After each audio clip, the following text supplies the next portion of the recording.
We're here to celebrate the fact the Joint Commission has recognized us as a comprehensive stroke center. It's the highest award the Joint Commission gives. This award puts us in fine company. There are only 63 comprehensive stroke centers recognized by the Joint Commission around the country. So it really makes us one of the leaders in stroke care. This is a great honor to achieve Comprehensive Stroke Center designation, but you know, we've really been a comprehensive stroke program for a long time. Over the years, we've built a program capable of managing successfully any cerebrovascular problem.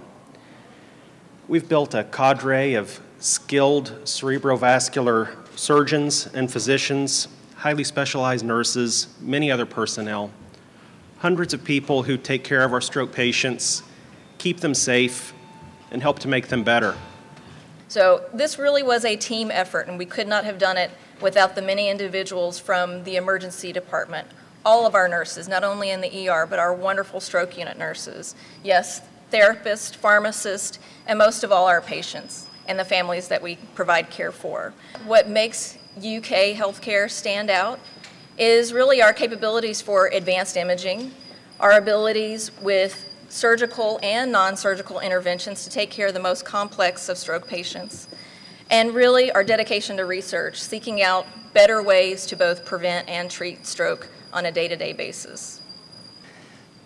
Becoming a comprehensive stroke center really required us to do many things, but there was one thing in particular that I thought was very, very important, and that is we had to make sure and we had to prove to ourselves and to the government that we can take care of any stroke patient that comes in at any time of day, no matter what.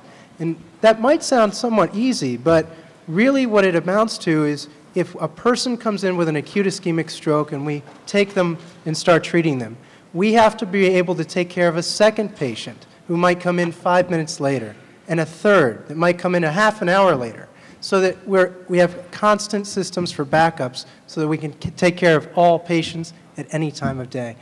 Hi. On September 15th of 2012, I was sitting at my son's football game, just another regular Saturday. It was a little chilly. And about halftime, I noticed a pop. And it was kind of like when your ears release that pressure. It was just that little bit of a pop. And I had the most intense migraine I've ever felt in my life. And migraines, for me, are normal. So basically, what I wanted to do was go home and take a nap. I knew if I took my Excedrin migraine and I went home, took a nap, 2 hours, I'd be fine. Some of my friends had noticed that my speech had started to slur, just at little moments. My husband asked me, what do you want to do? And I said, just take me home. I just got a migraine. And at one point, again, there was a little slur in my speech. And instead of taking a left-hand turn to go home, he made a right. And so I ended up at the hospital. They did a CAT scan, and they said I was bleeding on my brain. They wanted to fly me to UK. I remember waking up on Thursday. I was feeling better. Every day I got better. Dr. Frazier would come in bright and early in the mornings and check on me with him and his team. And I mean, it was early. I just got done watching the news. And I remember them telling me it was going to rain. Rain every day that week. And he would tell me it's a sunny day in Lexington. You repeat that. And I kept looking at him going, but it's not. I just watched the news. It's going to rain. And I kept wondering why he made me say that, so I would just suck it up and tell him.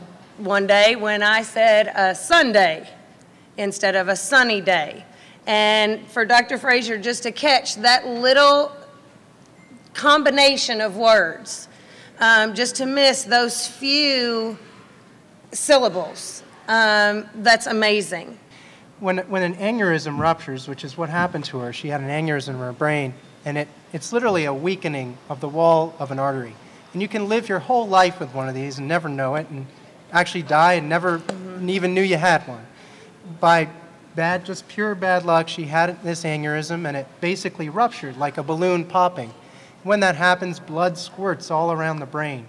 The first thing that we did, the first surgery, was to literally fix the aneurysm so that it would never rupture again. But that's not enough. You have to watch the patient very closely because, as was for your case, the blood vessels are very agitated, and they stay that way for a few weeks. And at any given time, they can become so agitated that they narrow down, and not enough blood gets to the brain, and you start manifesting very subtle signs of a stroke. And we have to act quickly to reopen those blood vessels so that that stroke doesn't become permanent. And that's why I asked her to repeat that phrase every day. I've had a lot of people take very good care of me, even in the wee hours of the morning. So, I mean, I was very thankful that God had a position to get me here. God had a plan for me to get here to UK.